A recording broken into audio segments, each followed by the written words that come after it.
Hey everybody, I'm Sam Roscoe. I'm from the UBC Sauder School of Business in Vancouver, Canada. Today we're going to be discussing our special issue on advancing the socio-political view of supply chain management. With me today we have Ismail Golgechi from Aarhus University. I am going to be asking some questions and he'll be asking me some questions back just about the special issue and how it came about. So to start, Ismail, do you want to tell us what was the motivation behind the special issue?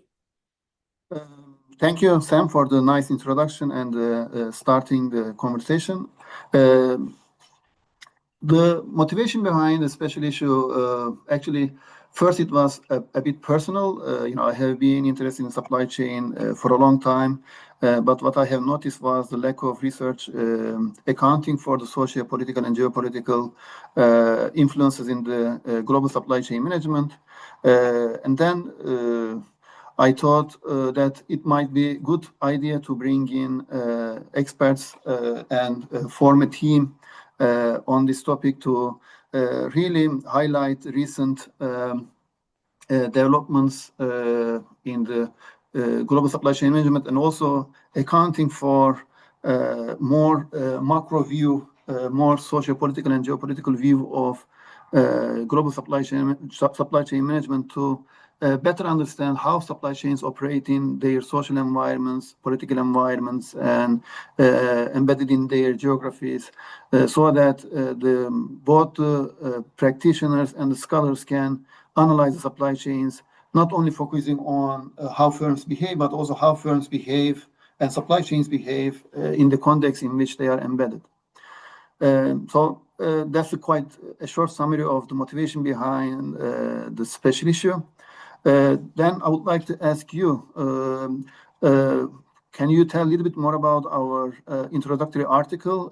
What do we study there and what's our contribution?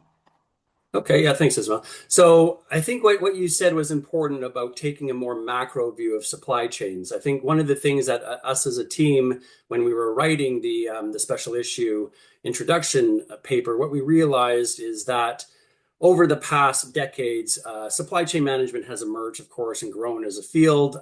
We really began starting with a very micro view of supply chains, how things are made, and who's your suppliers, and where are they in the supply chain, how are they passed between buyers and suppliers. As over the decades, supply chain management grew. We then took this more, I would say, a meso view, sort of a mid-level view. And the idea there was beginning to understand supply chains in terms of their interactions with the environment, also with maybe more modern slavery types of issues, these types of things. And that discourse has really grown. And now what we're trying to argue for, especially in this advancing this socio-political view, is that actually we need to take a much more macro view of supply chains and remember that supply chains don't operate in isolation. In fact, supply chains are very much impacted by political interference or impacted by geopolitical tensions between nation states, and they're also impacted by cultural shifts as well as new sort of social norms that emerge. And that was sort of the real thing that we were trying to capture in this special issue is understanding how do all of these macro factors impact on the supply chain and then how does the supply chain respond? And I think we do a good job of really encapsulating all of that in our covering article. Definitely. Okay, so thinking through this then, Ismail, what do you think that the other papers that contributed to the special issue, what did they add in terms of the socio-political view? Thank you for the question. And actually, I can tell I'm very proud of the contributions we have in our special issue. We have had many submissions, but we selected the 9 best articles, including ours, that will be 10. 2 impact pathways and 7 other empirical papers. And what I can tell as a summary of these papers is that they draw on different stream of literature and follow these multidisciplinary reviews, such as drawing on international political economy, global value chains, to better understand how different socio-political forces influence supply chain management.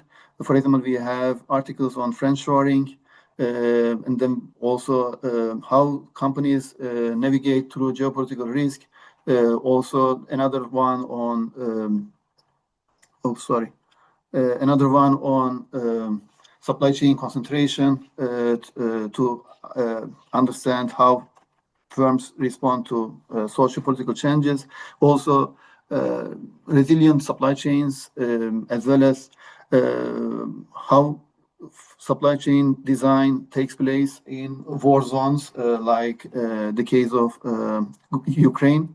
So these collection of articles collectively, they eventually have different empirical bases, different perspectives, but altogether they really bring in a very nice and comprehensive view of socio-political and geopolitical view of global supply chain. And I'm really proud that we have this set of articles that could make a great contribution to the field.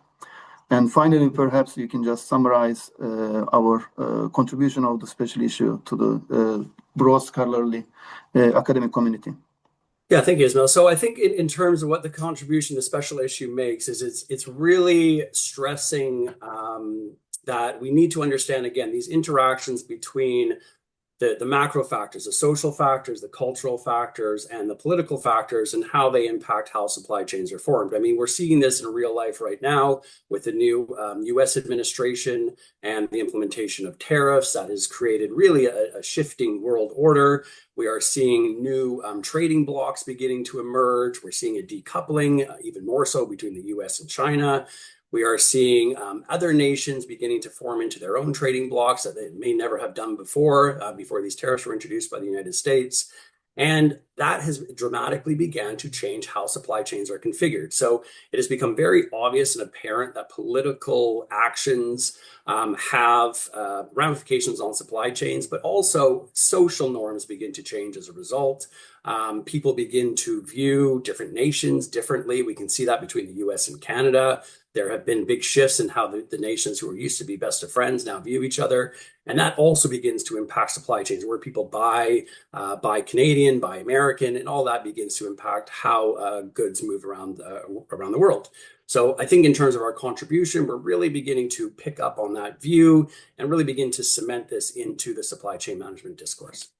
Yeah, great. I hope the readers will find the special issue and articles in the special issue useful. And thank you for joining this conversation, Sam. Okay, thanks, Ismail. Bye-bye. Bye.